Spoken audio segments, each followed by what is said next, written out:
Сәлеметсіздер ме, Асылзат Бекалықызының қымбатты тыңдармандары. Арнама қош келдіңіздер. Әңгіме басталмас бұрын арнама тіркеліп қолдау білдіре кетіңіздер. Сіздердің әрбір қолдауларыңыз мені қанаттандырады, шабыттандырады. Асхат пен Жазира бір-бірін сүйіп қосылды. Жазираның әке-шешесі ерте қайтыс болып кеткен еді. Туысқандары бойжеткеннің ұзату тойын жасап бере алмады. Асхат болса дүркіретіп той жасады. Әке-шешесі кенже ұлдарынан ештеңе аяған жоқ. Несие алып үлкен тойхана жалдап, ұлан-асыр той жасады. Жазираның қуанышында шек жоқ. Асхаттың анасы өз анасындай қабылдап құрақ ұшты. Қандай жақсы, енді менің анам бар деп қуанды. Асхат анасы Гүлжан, әкесі Тілеу, төртеуі бір үйде тату-тәтті тұрып жатты. Солай жүргенде Жазираның аяғы ауырлап, дүниеге сәби әкелді. Қыз еді. Сол қыз дүниеге келмегенде бәрі сол қалпында қалар ма еді? Осындай ой келген сайын Жазира өз-өзінен шошынады. Өйткені Жазира қыз туғаннан ақ енесі бұрынғыдай көз қарасын өзгерте бастады. Асхаттың ағасы басқа қалада тұрады. Ата-анасына анда-санда келіп төбе көрсетіп келгені болмаса, аса жақындығы жоқ. Гүлжан мен Тілеудің бар сүйенері Асхат еді. Жазира басында мән бермей, енесі шашап жүрген болар деп, енесінің бұрынғыдай емес суық қарағаны жүрегін қарып өтсе де, сәбиді қолына алып мейірленбегеніне тіксініп қалғаны рас. Гүлжан сол күйі бейкүнә сәбиге жолаған жоқ. Жазираны бұрынғыдай жақын тартпайды. Жазира, не жаздым, неден жақсылықты болдым екен деп дал болды. Асхат таңнан кешке дейін жұмыста. Кешке жұмыстан шаршап келгенде қызын бір сүйеді де тамағын ішіп, теріс қарап ұйықтап қалады. Жазира сүтке жармай омырауынан сүт біресе шығады, біресе шықпайды. Тойынбаған сәби шырқырап жылайды. Сәби жылаған сайын Асхат ахлеп-ухлеп, соңында жастықты Жазираға қарай лақтырып, «Өшірсе ананың үнін!» деп айқай салды. Анау деп тұрғаны өз сәбиі. Осы кезге дейін ішке тынып келген Жазира бұл жолы үнсіз қалмады. «Асхат, саған не болды? Бұл сенің де балаң ғой», деді жыламсырап. «Жылатпай бақ, кімнің баласы болса да», деді де көрпес төсегін жұлқылап басқа бөлмеге шығып кетті. Жазира жылап тұрған сәбиін құндақтаған күйі сілейіп отыра қалды. Сәби жылап-жылап шаршап ұйықтап қалды. Таңға дейін дұрыс ұйықтамаған Жазира азанда орнынан әрең сүйретіліп тұрып, шай дайындау үшін ас бөлмеге кірді. Енесі оянап алған екен. Күйбеңдеп таңғы астың қамына кірісіп жатыр. «Неге жылай береді? Тойдырмайсың ба?» деп сұрады өктем үнмен. «Иә, сүтім аз, қосымша тамақ сатып әкеліп береміз-ау деймін», деді Жазира. «Оған ақша жоқ, кәдімгі сүт бере бер», деді де Гүлжан қолындағы ыдысты сарт еткізді. «Ойбай-ау, бір айлық сәбиге кәдімгі сүт бере бер дегені қайсасқаны, ешкінің сүті болса бір сәрі», деп Жазира ішінен. Сыртынан енесіне сөйлей алмайды. Жазира тұрмысқа шыққалы күйеуінің қолақысын көрген емес. Қанша айлық алатынын да білмейді. Отбасының бүкіл қаражаты Гүлжанның қолында. Баланың ақшасы, жүргек пұл да Жазираның қолына тимейді. Карточканы енесі сұрап алған. Әйтеуір балаға керек жарағын әкелгені болмаса, Жазира жаңа киім алмағалы жылдан асты. Ел қатарлы қонаққа, жиынға барудан қашады. Өйткені киіп баратын лайықты киімі жоқ. Амалы құрыған Жазира сәбиіне дүкеннің сүтін бере бастады. «Е Аллам, балама ештеңе болмаса екен, осы сүтпен ақ өсіп кетсе екен», деп жалбарынды. Бірақ баланың жас ағзасы майлы сүтті көтере алмады. Келесі күні Жазира бір айлық сәбиін құшақтап ауруханадан бір-ақ шықты. Дәрігерлер сәбидің асқазанын шайып, дәріханадағы сатылатын қосымша сүтті ғана беруді керектігін қатаң айтты. «Дәрігер, білесіз бе, қалай айтсам екен, енем осында келгенде өзіне айтасыз ба? Менің айтқанымды тыңдамайды. Сүтке ақша бермейді», деді Жазира. Дәрігер көзілдірігінің астымен қарап, алдында сүмірейіп тұрған келіншекке аң-таң болып қарап қалды. «Түсінбедім. Бұл сәбидің анасы сіз. Неге талап етпейсіз?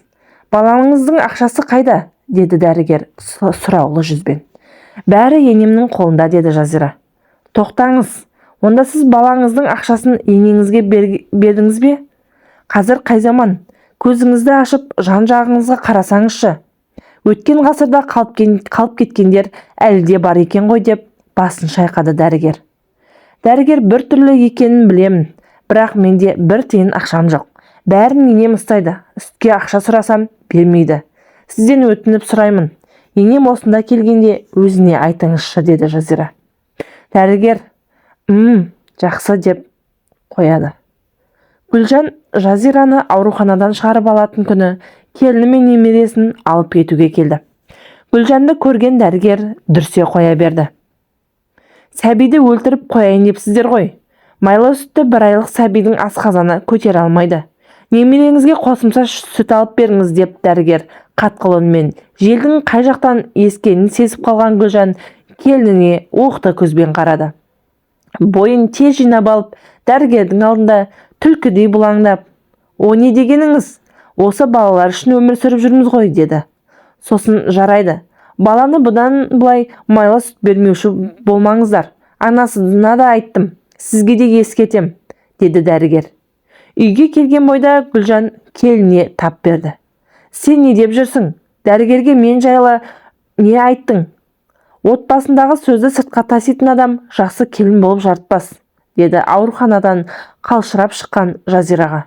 Тамағына келіп қалған өксігін іркіп тұншығып үнсіз қалды. Енесінің содан бері қабағы ашылған жоқ. Әр нәрсеге сөйлеп, сөзінің бір ұшын Жазираға әкеліп тірей береді.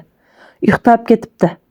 Гүлжанның ащы даусынан селк етіп оянып, сәби пысылдап ұйықтап жатыр екен. "Мына үйден келін бар ма? Жоқ па? Келінге келін болдық қой. Кешке дейін ұйықтайсыңдар. Түнде тағы ұйықтайсыңдар. Мына үйдің тірлігін кім жасайды? Ортасына үйіп отырасыңдар", деп ас үйде бұрқылдап жүр. Жазира атып тұрып ас үйге жүгірді. "Қазір жуамын", деп мыңқ етіп ыдыс аяқты көріп. Асхат қонақ бөлмеде теледидар көріп отыр еді. Жазираның даусы шыққанын естіген бойда жау шапқандай әйелінің жанына жүгіріп келіп, "Сен қатын, менің анама сөз қайтарып тұрсың ба?" деді ашудан қалш-қалш етіп. "Не? Қазір жуамын дедім. Басқа не айттым?" деді Жазира. "Анама қарсы бір ауыз сөз айтушы болма. Өңмеңді үзіп аламын. Ұқтың ба?" деді де Асхат әйелінің бетінен шапалақпен шақ еткізіп ұрып жіберді. Жазира есеңгіреп қалды. Бір ауыз сөз үшін жазықсыздан жазықты болған тілін тістеді. Гүлжан бәрін де көріп тұр еді. "Ыдысты жу да тамақ жаса", деп ас үйдің есігін тарс етіп жауып шығып кетті. Бұл азапты өмірінің бастамасы екен. Сол күннен бастап енесі келініне тізесін шындап батырмаса да, отырса опақ, тұрса сопақ қылды. Істеген тамағын, жинаған бөлмесін, жуған кірін жақтырмады. Жазира не күйеуіне, не енесіне қарсы бір ауыз сөз айта алмайтын халге жетті. Енесінің қатулы қабағы мен жолдасының жуан жұдырығы келіншекті бейшара әйелге айналдырды. Сондай күндердің бірінде қайынсіңлісі күйеуімен ажырасып, 2 баласымен Төркініне көшіп келді. Үйде бар жоғы қайынсіңлімнің келуімен одан ары ұлғая түсті. Қайынсіңлісі 2 баласын тастап жұмысқа шығып кетті. Жазираның мойнына өз қызы мен қайынсіңлісінің 2 баласын бағу міндеті артылды. Келіншек "Қылша мойным талша", деп оған да көндігуді ұйғарды. Бірақ қайынсіңлісінің ұлда әлі есі кірмеген сәбилер еді. Жазираның қызы бұл уақытта өздігінен отыруға жарап қалған. Жазира тамақ істеуге кеткенде қайынсіңлісінің бір ұлы сәбидің жанында қызықтап барып, соңында қызының шар еткен даусынан шар ұшып шықса, қызы жерде жатыр екен. Ол ұл қызының жанында айналшықтап жүргенде бірден байқамай құлатып алғанға ұқсайды. Жазира безілдеп қызын жерден көтеріп алды. Арғы бөлмеде жүрген енесі қалбалақтап шауып келді. "Сен құлатып алдың ба?" деп келініне айғай салды. "Жоқ, мен ас үйде тамақ жасап жүредім. Мына бала қызымның жанында отырғанын білемін, бірақ не болғанын білмеймін", деп жыламсырады Жазира. "Сен өзіңнің балаға салғырттығыңды қызымның ұлынан көрейін деген екенсің. Кінәсіз балаға жала жауып тұрғаныңды білесің бе? Сен арсыз", деді Гүлжан. Жазира арсыз деген сөзді естігенде одан әрі шыдап тұра алмады. Мені жеп көретініңізді білемін. Сізге не істеп қойдым? Сізге жақпадым ғой, деген сөздерді булығып, бөліп әрең айтты. Асқат кешке жұмыстан келген бетте ас үйде анасымен күбірлесіп сөйлесіп жатты. Бөлмеге жоқына кірді де, әй-шәй жоқ, әйелін тағы да таяқтың астына алмақ болды. Ұрсаң ұр, өлтіре сал, деді. Ышқына айқайлады. Жазира тілің шығайын деген екен. Сенің, ал пәлем, сазайыңды тарт, деді де Асқат әйелін тепкілеп үйден сүйреп шығарып тастады. Гүлжан есікті іштен кілттеп алды. Күн суық, үстінде бір қабық жұқа халаты. Аяғында шоқтан басқа ештеңе жоқ. Жазира дірдек қағып тоңа бастады. Бұл сезім оған жат емес. Кезінде талай туыстың есігін тоздырғанда бөтен үйге кіруге бата алмай жүріп алатын. Сол кезде осылай дірілдейтін маңдайының соры беселі екен. Ит сияқты далаға қуып шықса да барар жері, басар тауы жоқ екен. Не әкесі, не шешесі болмаған соң Жазира ешкімге керексіз. Енесінің сөзінен ұққаны мұның бар кінәсі дүниеге ұл емес қыз әкелгені екен. Елдің келіндері шекесі торсықтай етіп ұл табады деп тілімен шаңқып отыратын. Бірнеше рет естіп қалды. Жұмыстан атасы тілеу келгенде Жазира далада дір-дір етіп отыр еді. Қарағым, бұл түрің не? Деп шошып кетті. Атасы сөйтіп Жазираны үйге алып кірді. Бірақ атасы момын адам. Гүлжанға қарсы келе бермейтін. Құлағының тыныштығын ойлап, тамағын ішіп, бөлмесіне барып жатып қалатын. Ол келіне қорған бола алмады. Сөйтіп жүргенде Жазираның аяғы тағы да ауырлап қалғанын білді. Бұл жолы ұлту деп енесі ашып айтты. Арада 9 ай 9 күн өткенде Жазира толғатып дүниеге тағы да қыз әкелді. Әбден жүрегі шәйіліп қалған келіншек қыз туғанын білгенде перзентханада жатып көз жасын көл қылып жылады. Жатырын жарып шыққан перзентін қанша жақсы көріп тұрса да, алдағы күндерді ойлап қатты қамықты. Перзентханадан бұны шығарып алуға ешкім келмеді. Жазира екінші қызын құшақтап үйіне жалғыз келді. Қаралы үй секілді. Келіншекті шақалағымен бірге қуанып қарсы алған тірі жан болған жоқ. Тек кішкентай қызы ғана сәби жүрегімен анасын сағынғанын байқатты. Жазира екі қызын құшақтап бөлмесіне кірді де не де болса енесімен ашық сөйлесуге бекінді. Не осында қаламын, не қыздарымды алып бір жолата кетемін. Бұлай жалғаса берсе құрдымға құлайтынымды ұқтым. Келесі күні таңғы шай үстінде Жазира бойындағы бар батылдығын жинап бірінші болып сөз бастады. Мен қыздарымды алып анамның сіңлісіне барып қайтсам деймін, деді даусы. Дірілдеп жас босанып отырып, не бар? Сен солар керек қылады деймісің? Не құдағи деп таққан бір алтындары жоқ. Сен сорлы ешкімге керек емессің. Елдің құдағилары бір-біріне алтын салып жатады. Бізге бұндай бақыт бұйырмаған екен. Ешқайда бармайсың, тыныш отыр, деп арп етті енесі. Мәселе қайда жатыр деп ойлады Жазира. Мен кейін сізге жұмыс істеп алтынды өзім әперемін, деді келіні. Басқа айтар сөзі жоқ. Анасы не әкесі тірі болса, қу темірді енесіне тағар еді. Сөз сүйектен өтеді. Енесіне көңіл құлпын бекер ашыпты. Келін болып түскен күннен ақ Жазираны жеп көрген екен, қабылдамаған екен. Жүрегінің ішіне кіргізбеген екен. Жазира бұл ақиқатты кеш ұқты. Келесі күні енесі мен қайынсіңлісі туысқандарына қонаққа бармақ болып жиналды. Үйде 4 баламен Жазира жалғыз қалмақ. Мен де барайыншы деп қиылды келіншек. Саған не бар? Балалардың тамағын беріп үйде отыр, деді енесі қатуланып. Менің де барым келеді, деді Жазира. Қырқыңнан шыққанша үйден аттап шықпайсың, деп суық әңгімеге нүкте қойды. Енесі кешке енесімен ашық сөйлескісі келген. Бірақ батылы толық жетпеді. Үйде ешкім жоқтығын пайдаланып, екі қызын алып үйден қашып шықпақшы болды. Бұл азапқа төзіп жүргенше далада қаңғып қайыр сұраған жақсы. Қайын сіңлісінің кінәсіз екі баласын аяды. Жалғыз тастап кетсе, бұлардың халі не болмақ? Сөйтіп ойланып отырғанда Асқат жұмыстан келді. Бүгін ерте келіпті. Есік ашылғанын естігенде Жазираның жүрегі дір ете қалды. Бетін жуған жасын сүртіп жіберіп, орнынан атып тұрып ас үйге жүгірді. Тамағы уақытында дайын болмаса, күйеуі мұны жөндей түтіп жейді. Асхат ұялы телефонына қарап отырып шайын ішті. Үнсіз ерлі-зайыптылар арасындағы махаббат сезімі жоқ. Асхат, қыздарға жаңа киім керек. Үлкен қыздың үстіндегі киімі тозып кетті, деді Жазира. Маған не қыл дейсің? Бақшиды. Асхат, анамнан сұра. Бүкіл ақша сол кісінің қолында екенін білесің ғой. Мені ондай ұсақ түйектерге араластырма. Жазира. Асхат, мына екі қыздың әкесі сен емессің бе? Жасың 40-қа келгенше анаңның етегінің астында жүре бермекшісің бе, деп ашынды. Жазира, бұл ащы сөзінің қайтарымы таяқ. Асхат әйелін жерге ұрып жықты да, сұр жылан, енді аузыңды ашсаң тіліңді жұлып аламын. Өлсең өліп қал. Мен шешемнен бір елі ажырамаймын. Ұқтың ба?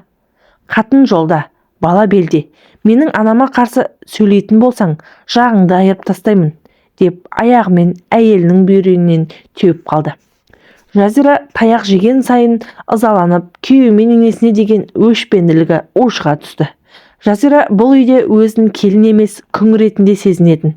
Жазираның дәрежесі тек еден жуатын, өзін бір бишара сезінетін. Қайда барамын, бұл үйден кетіп қалсам? Екі қызыма обал. Енем дұрыс айтады. Мен ешкімге керек емеспін. Шыдап бағайын деп ойлады. Ай артынан ай, жыл артынан жыл сырғанады. Жазираның тағы да аяғы жүкті болды. Дүниеге 3-ші сәбиін әкелді.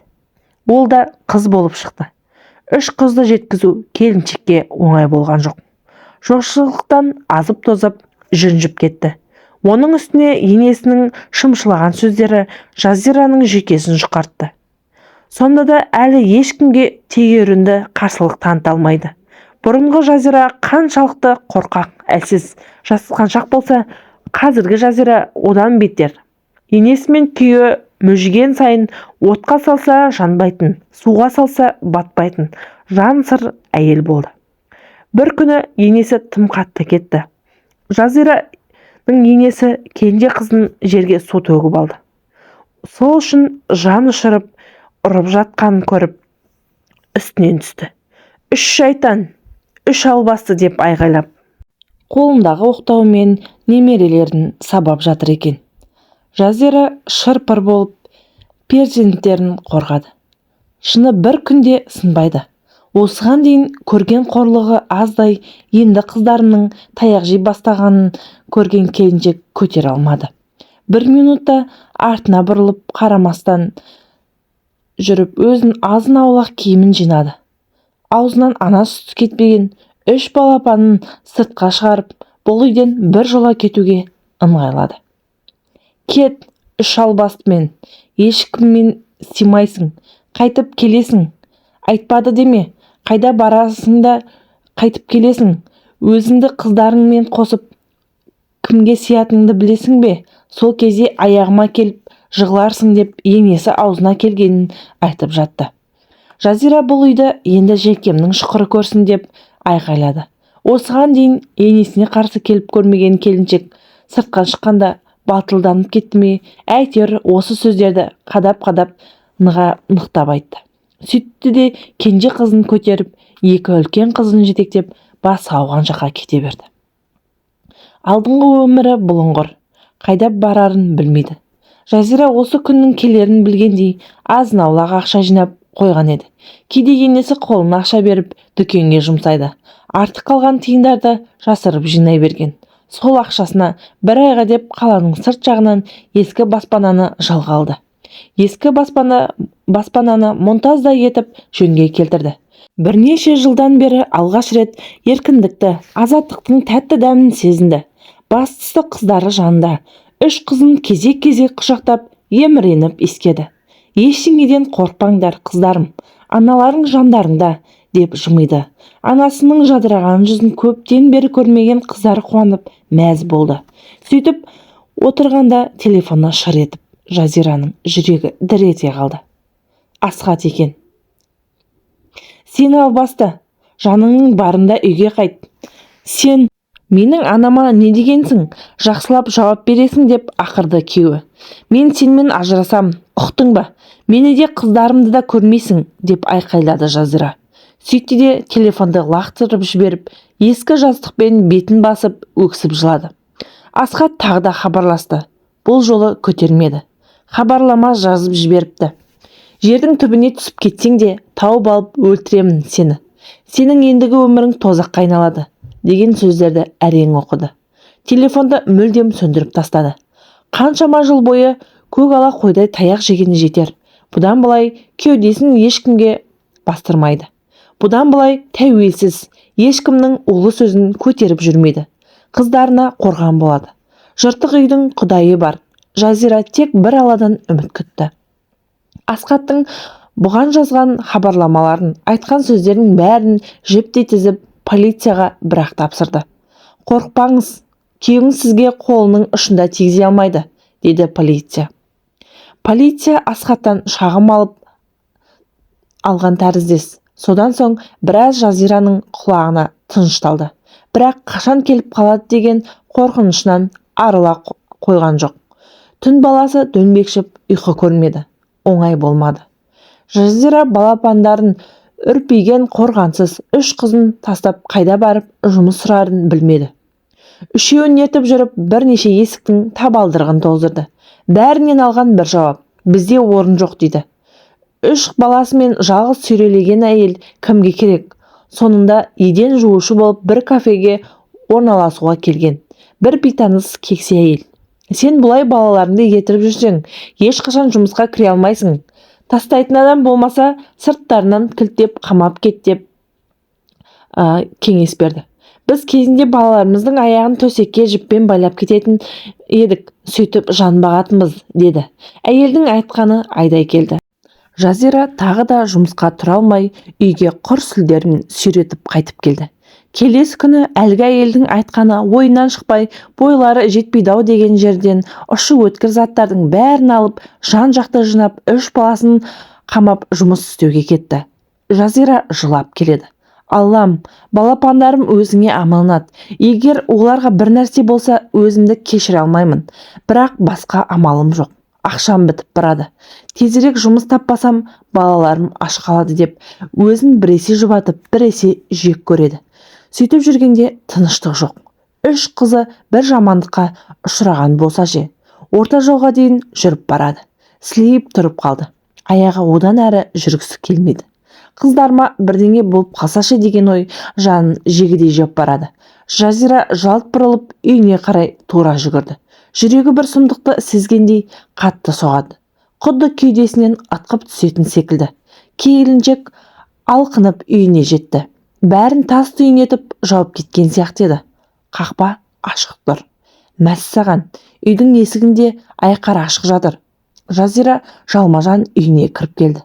30 минуттай бұрын тастап кеткен қыздары үйде жоқ. Айналасына алқына қарады. Терезе шағылыпты.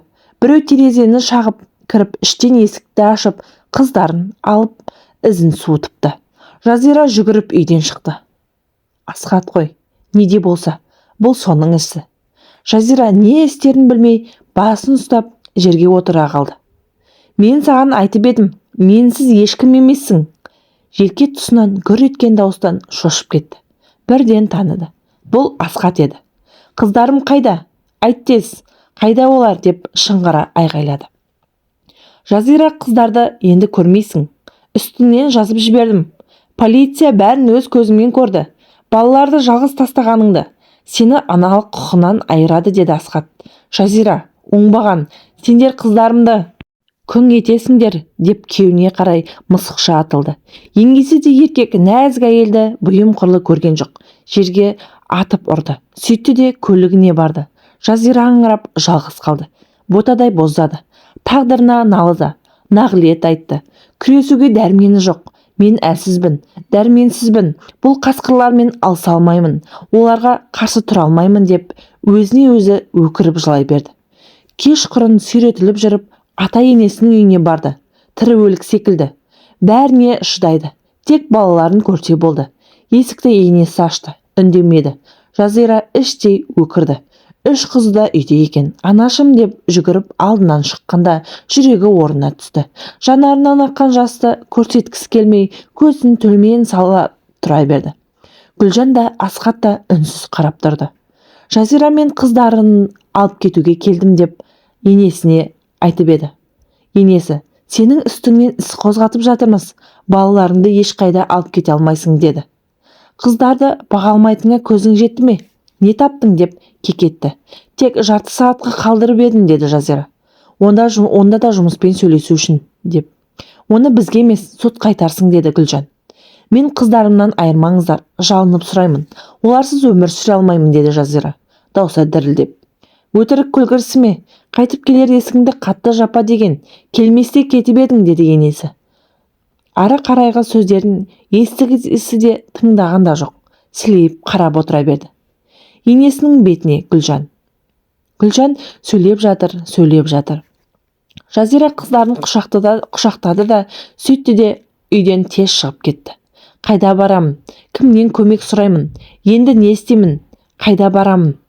Тығырықтан шығар жол жоқ деп пәтерде бір нүктеге қарап тұрып қалды. Көп өтпей Жазира аналық құқығынан айырылды. Сот отырысы болды.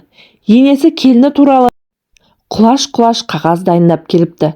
Түске дейін ұйықтайды, қыздарға қарамайды, үй тірлігін істемейді, жалқау, үйден қашып кетеді деп басталған ұзын сонар сөзін соңына дейін айтып шықты. Жазира өліспей беріспеймін деп, ол да басынан кешкен оқиғаларды жасырмай жайып салды.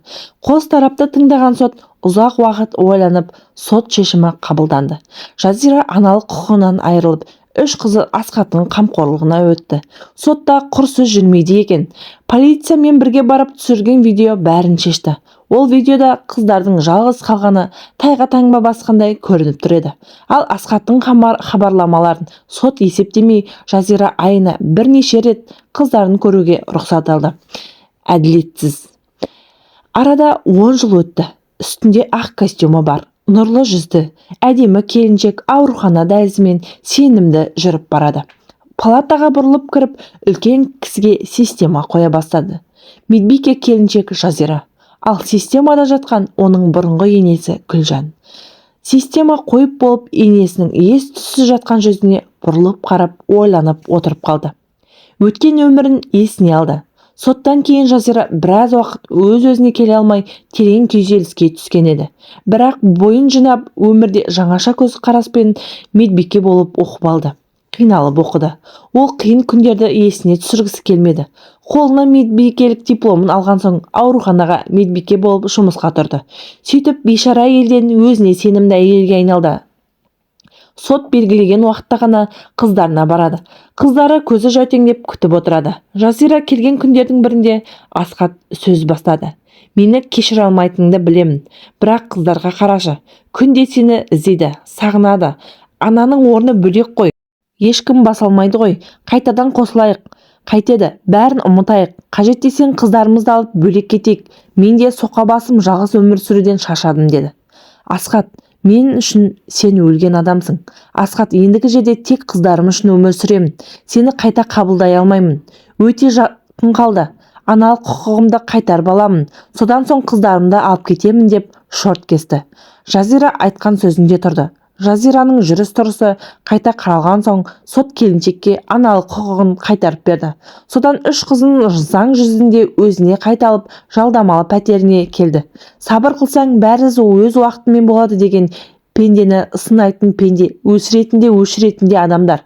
Жазира, бұл дүниеде жападан жалғыз болсаң да, өзіңе сенімді, өз ұстанымың, өзіңе берік мақсатың, айқын адам болсаң, ешкімде кеудеңнен баса алмайды.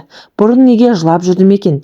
Неге бейшара болдым? Енем мен күйеуіме рахмет. Солардың арқасында мен темірдей төзімді, мықты адам болып қалыптастым деп ойлады Жазира. Енесіне де, күйеуіне де іштей кешірді. Гүлжан жыл өткен сайын қартая берді. Бұрынғы адуында мінезі басылған. Содан 10 жылда зу ете қалды. Гүлжан Жазира жұмыс жасайтын ауруханаға жедел жәрдеммен жеткізілгенде халі ауыр еді. Оған Жазира таң қалған жоқ. Қан қысымы көтеріліп кетті. Жазира баласындай мәпелеп сауығып кетуге жанын салды. Гүлжан есін жинағанда келін бірден таныды. Айналайын, бұл сенсің бе деді, иегі кемсеңдеп. Иә, бұл мен, көп сөйлемеңіз, шаршап қаласыз, жатып демалыңыз, деді Жазира, сенімді сөйлеп. Жақсы күтім көрген Гүлжан оңала бастады. Енесі ауруханада жатқанда бұрынғы қайынсіңлісі де, басқа туыстары да келген жоқ. Асхат анда-санда келіп тамақ әкеліп тастайтын. Анасын Жазира баптап жатқанын көргенде өкініштен өзегі қарс айырылды. Бармағын тістеп тұрып қалды. Гүлжан ауруханадан шығарда Жазираны оңаша шақырып алды. Келінін, шырағым, келінім дей берейін, баламнан ажырасаң да келін болып қаласың. Кезінде қадіріңді білмеппіз, тек мініңді теріппін. Менің саған жасаған жамандықтарыма қарамастан бетімді бері қараттың. Ата-анаңа тигізген жерім болса, мені кешір, деді Гүлжан кемсеңдеп. Жазира енесінің әжім торлаған жүзінен төгіліп түскен жасты сүртті де, анашым, сіз де мені кешіріңіз. Балалықпен көп нәрсені білмеген шығармын. Мені тазалыққа, үй тірлігіне үйреттіңіз. Білесіз бе, қамырды әлі күнге дейін сіз сияқты жай алмаймын. Мен бос болдым. Сосында талай таяқ жедім. Сізді кінәламаймын. Сіз маған үлкен себеп болдыңыз. Егер сіз болмасаңыз, аяқтан тұра алмас едім. Мен сіздің қаталдығыңызға шыдай алмаған шығармын, деді аурухана босағасында. Асхат анасы мен Жазираның әңгімесін жасырын тыңдап жылап тұр екен. Жазираға, сені тек үй шаруасын жасайтын адам ретінде көріппін. Қатты қателесіппін. Әйелдер деген шаңырақтың берекесін алып келеді деген. Асхат Жазира Асхатты көрсе де көрмеген адамдай болып жанынан өтіп кетті. Біздің өмірімізде кездескен әрбір адам ұстаз. Гүлжан Жазираның тірлікке салақтығына, болбыр бостығын көтере алмады. Ал Жазира енесінің сүйектен өтетін ащы тіліне шыдамады. Егер екі әйел бір-біріне мініне көз жұма қараса, парасатпен пайымдаған болғатын болса, бәлкім өмір ерімі басқаша болар ма еді. Жанымызда жүрген әрбір адамның мінезі бар. Мінезімен қоса қырсықтығы да жоқ емес. Әттең, жамандықта тез, жақсылықта аз. Жазира аналық махаббатқа шомылып жүрсе де, әйел ретінде әйел бақытты болған емес. Асхат соңында барынан, нарынан айырылып жалғыз қалды. Ал Гүлжан ұлы мен келіннің отбасына сөз тайсымен деп жүргенде өзінде ұлына да бақытсыз қылды. Ене үлкендігін біліп, келінін ақылмен тәрбиелесе, санасында түйсігі бар кез келген тәрбиеге көнеді. Өз кезінде келін өзі қорғап, келіні имеңдеп пікірін ашық айта алуы тиіс. Іште жиналған өкпе соңында жанартау секілді атқылап шаңырақта ортаға түсіретін құралға айналды. Гүлжан мен Жазираның жолы енді тоғыспайды. Жазираның үш қызы гүлдей жайқалып өсіп келеді. Кейде оларға әкелерін, әжелерін сағынады, бірақ аналарына айтпайды. Шіркін, бәріміз қайтадан бір үйде тұрсақ қой деп армандайды. Бірақ періштелердің бұл тілегі ешқашан орындалмайды, деп кейіпкеріміз әңгімесін аяқтады.